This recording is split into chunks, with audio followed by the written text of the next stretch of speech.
when it comes to the AFC South, I don't know that it's the most fun, but I think things are looking up when you have that highlight there, CJ Stroud, the future of the Texans. We just saw year number 2, maybe disappointing to some, but hey, they still get double digits in wins, and they still end up winning the division. Jaguars, a lot of change there in the offseason with new head coach Liam Cohen, and we'll see what happens with Cam Ward down in Tennessee. And you also have the Colts just kind of hanging around. Yeah, it's not the best division. It's doesn't have the most exciting storyline, Sam. Houston, a plus 110 favorite to win the division over at BetMGM. But I think a lot of this is about the rest of the division. Which team is going to step up and compete?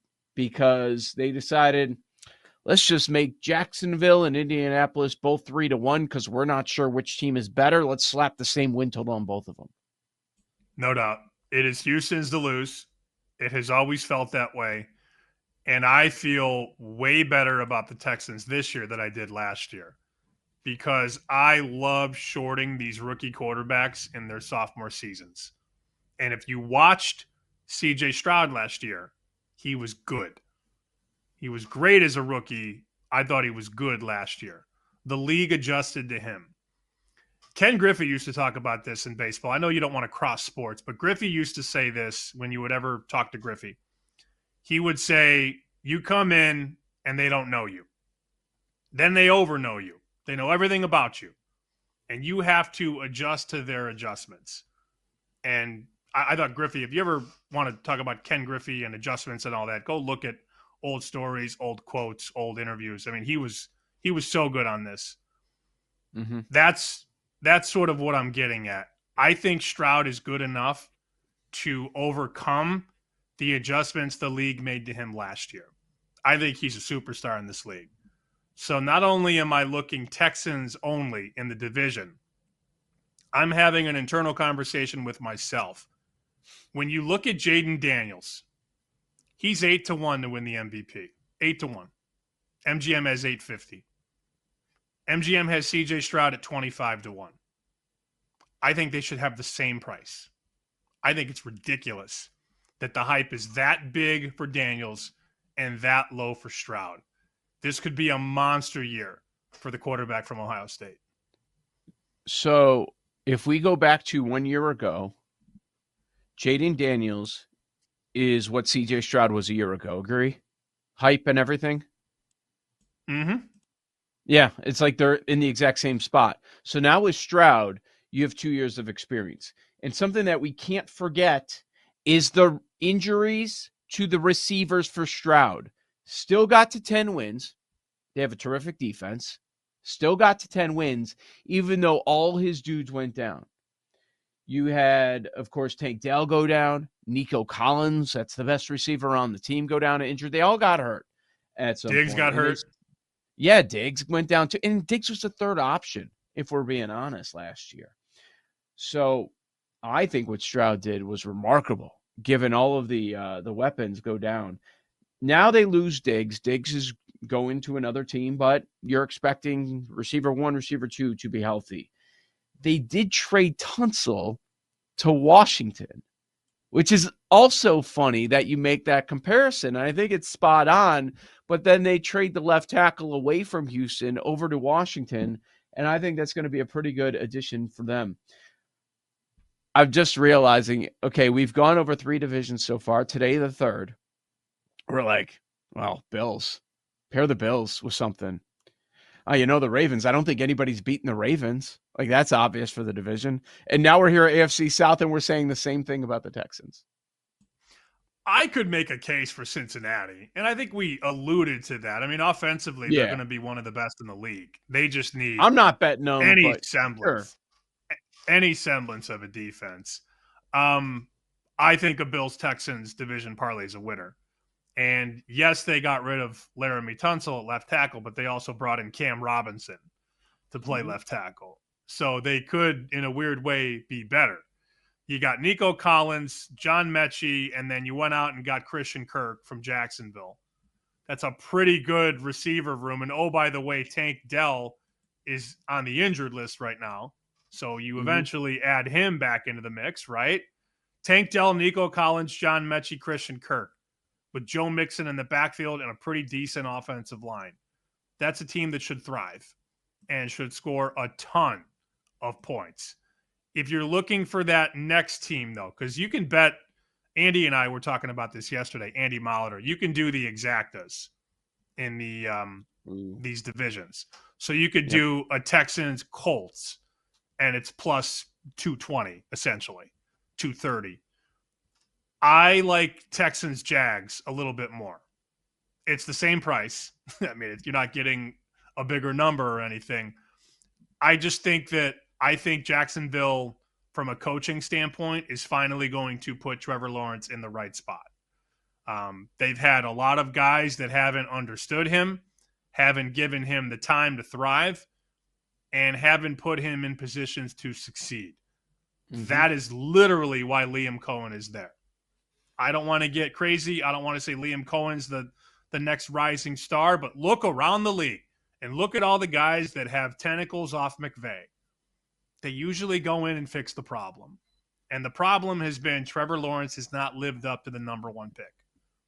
If they have it right, they're going to take these two Ram guys, the GM, who, by the way, came from the Rams, that guy that's getting all the play and all his quotes and all the sound bites, he was under Les Snead in Los Angeles. So now he's running the show in Jacksonville, and he went and got Liam Cohen, who used to coach under McVay. They are trying to recreate the same thing in Jacksonville. And there's a little bit more excitement for me in the Jags over the Colts. Yeah, I know the division price is the same at plus 300 for Jacksonville and Indianapolis. But, okay, take a look at some of these other markets. To your point, Jacksonville had 4 wins last year, Indianapolis 8. Okay? So you would think, oh, well, maybe they're going to shade the Colts. Nope, not happening. Both have win totals of 7.5. The one that's juiced to the over is Jacksonville.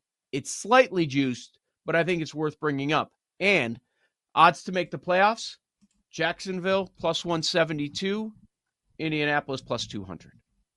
So they do like Jacksonville a little bit more, and I understand. With the Colts, I don't trust Steichen. Like, it looked like he was going to be a young up-and-coming coach, and I don't trust him. I don't trust that quarterback room. We're going to do it again with Anthony Richardson. Okay, now it's going to work? I don't think so. Tyler Warren's nice, but it's probably not going to be enough. And then Daniel Jones, is he going to start at some point this year? Based on how Richardson's played, like, you're going to bench him at some point, or he's going to get injured. So you might be leaning on Daniel Jones a little bit. I trust Liam Cohen in year one more than what I've seen from Steichen so far. I trust the quarterback in Jacksonville more. And now we add Travis Hunter to the mix and how he's going to be used with that team. Totally agree. There's a lot more excitement, a lot more reasons to believe in Jacksonville more than Indianapolis. I'm not doing anything there. Is this a one bid division? No, it could be usually is. Okay. It could be 2. I mean, you have 7 teams now. It's not that difficult, or at least it's not as difficult as it used to be. I also, when you said that about Jacksonville, 4-13, I didn't remember their record. Now I have their schedule from last year. They had a coach who was probably going to get fired no matter what. And I mean, look, man, they quit on him. It was also a tough start to the season. They lost by 3 points at Miami. They lost to Cleveland by 5. So they're 0-2. Games they probably could have won one or the other or both. Then they go to Buffalo week 3 and get absolutely destroyed, 47-10. So now they're 0-3. And as you know, covering a lot of teams or talking about a lot of teams around Chicago, you got to get that first win to get any confidence in that room. Then they go to Houston and they're winning the entire game. The entire game. And Houston comes out and wins in the fourth quarter 24-20. So they start 0-4, and then it all falls apart. Is it fair to say that that's on, the whole roster?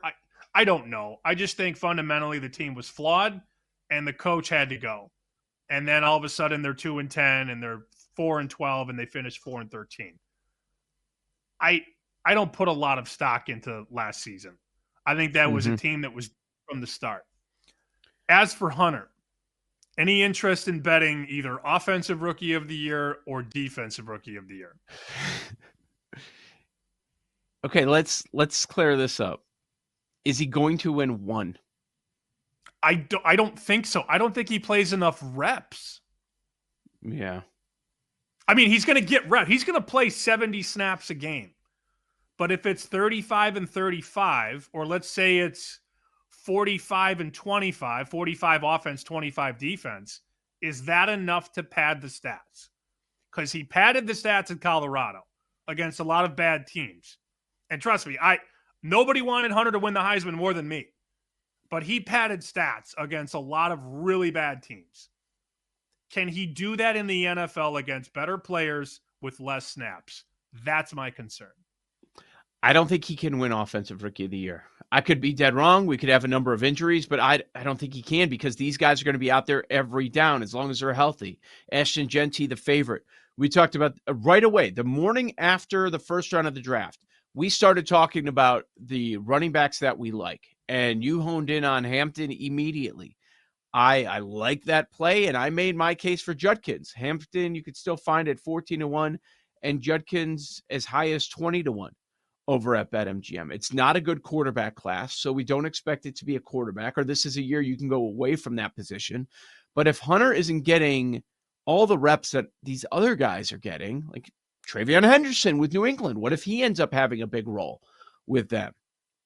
22-1.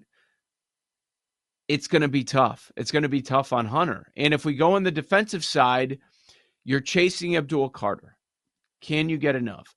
They don't worry as much about stats for Defensive Rookie of the Year. So I actually think that Hunter has a better chance there, and they might just take they care about the defensive one less. And so they might just give one of the two to Hunter, and that would be the one.